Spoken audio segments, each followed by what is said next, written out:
Hello students, इस video हम जानेंगे कि जो थ्रेड कटिंग है वो बेसिकली हैंड से कैसे कटती है, बाय हैंड कैसे कटती है, यानी जो टैप और डाइस के द्वारा।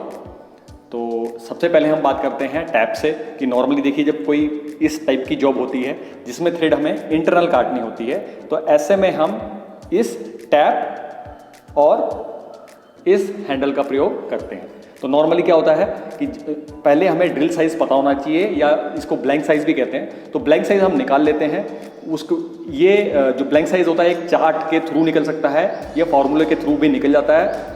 तो सबसे पहले हम उस पे से उस साइज़ की ड्रिल मार लेते हैं। उसके बाद उस पर टैप उसके फेस में फिट करके इस हैंडल पे रख करके धीरे धीरे उसको घुमाना शुरू करते हैं, और लगातार ऐसा करने पर ये टैप इस जॉब के चूड़ियाँ बनाते हुए पूरा आर पार इसमें पहुंच जाता है ऐसे घुमाने पर। इस तरह से जो टैप चलाने के बाद थ्रेड तैयार होती है उसे फीमेल थ्रेड या इंटरनल थ्रेड कहते हैं।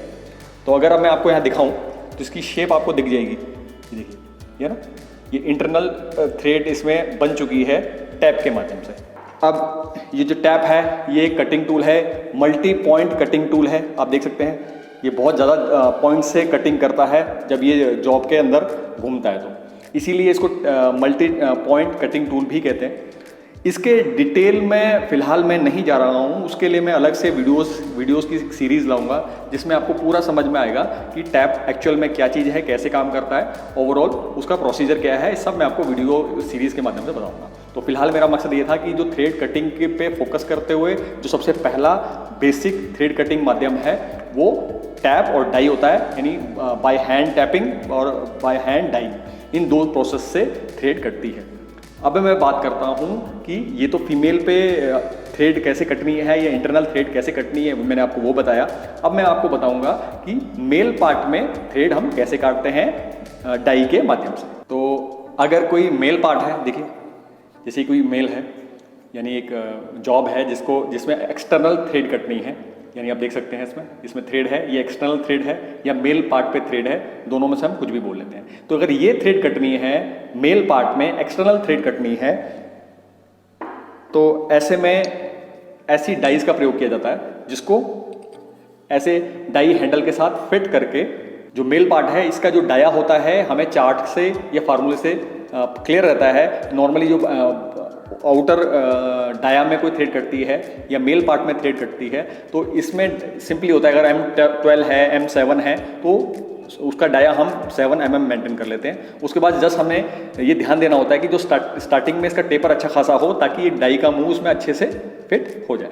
तो इसमें फिट करके टेपर अच्छा होने के बाद ये थोड़ा समय लेता है, और ऑयल का प्रयोग हम करते हैं, चाहे टैप चलाएं चाहे डाई चलाएं, और इसको धीरे धीरे घुमाने पर ये थ्रेड फॉर्मेशन आनी शुरू हो जाती है।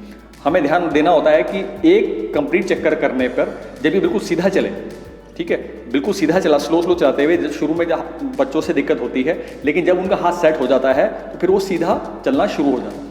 तो ऐसे में जब एक चक्कर पूरा घूमता है तो तकरीबन आधा चक्कर हमें उसे उल्टा घुमाना होता है, ताकि जो चिप्स बन रहे हैं वो ब्रेक हो जाएं, और ऐसा ना हो कि लोड लगातार बढ़ने पर ये जॉब या जो उसकी डाई है वो उसके दांते जो टीथ होते हैं वो डैमेज हो जाए या डाई टूट जाए।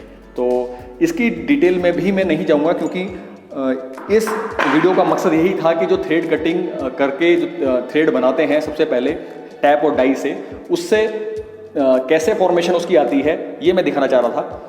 और रही बात कि इसकी डिटेल में क्या है कैसे है, उसमें मैं लगातार वीडियोस लाऊंगा ताकि आप उसको देख के समझ सकें। बेसिकली एक चीज़ समझ लीजिएगा कि जो टैप और ये जो डाई हैं ये दोनों ही कटिंग टूल हैं, मल्टी पॉइंट कटिंग टूल हैं, और अक्सर इसका जो मटेरियल पूछा जाता है, कभी एग्जाम में पूछ लेंगे या फिर कभी इंटरव्यू होगा उसमें आपसे पूछ लेंगे, तो हमेशा हाई कार्बन स्टील या HSS होता है, यानी हाई स्पीड स्टील होता है। तो नॉर्मली देख के कैसे पता चलेगा, तो अगर आप देखेंगे जैसे आपके घर में बर्तन स्टील के बर्तन होते हैं ना, अगर वैसे शाइनिंग वाली इसकी सरफेस है, आप देख सकते हैं ये शाइनिंग सरफेस है, तो ऐसे में इसके HSS होने की संभावना ज़्यादा होती है।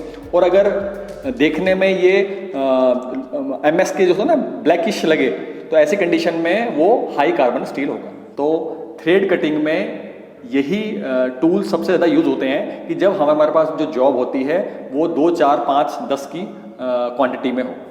अगर मेजर क्वांटिटी है तो फिर थ्रेड काटने के प्रोसेस चेंज हो जाते हैं, लेकिन अगर बात करें कि ITI का स्टूडेंट अगर होगा तो सबसे बेसिक उसको टैप और थ्रेड चलाने आनी चाहिए। तो नॉर्मली जब हम टैप यूज़ करते हैं तो टैप को चलाने के लिए अक्सर हमें उसका ब्लैंक साइज़ या ड्रिल साइज़ पता होना चाहिए। अक्सर अगर आप नोटिस करें, ध्यान से इसको देखें, तो इस टैप में इसी तरह की जितनी भी टैप्स होती हैं, चाहे वो इंचों की हो, चाहे MM की हो, यानी BSW की हो, चाहे MM वाली हो, मैट्रिक की हो, उसमें हमेशा उसका ड्रिल साइज़ भी लिखा रहता है कि इस टैप को चलाने के लिए कितना ड्रिल साइज़, ड्रिल हमको या ब्लैंक हमको तैयार करना होगा। इसी तरह से जो डाइज अब आती हैं उसमें भी, चाहे वो BSW हो, चाहे वो मैट्रिक हो, हमेशा उसका जो OD होता है वो उसके बारे में हमें क्लियर पता होता है कि भाई इस इतने OD पे ये डाई चलेगी। तो दोस्तों, इस वीडियो का मतलब इतना ही था कि ट्रेड थ्योरी में डीप जाने से पहले अगर हमें इन टूल्स अपने हाथ में ले लें, उसको प्रैक्टिकली अपनी आंखों से देख लें, तब उसके बारे में जानना सरल हो जाता है, थोड़ा इंटरेस्ट आना शुरू हो जाता है। तो स्टूडेंट्स, फिलहाल इस वीडियो में इतना ही। नेक्स्ट वीडियो में नेक्स्ट टॉपिक के साथ फिर मुलाकात होगी। नमस्कार।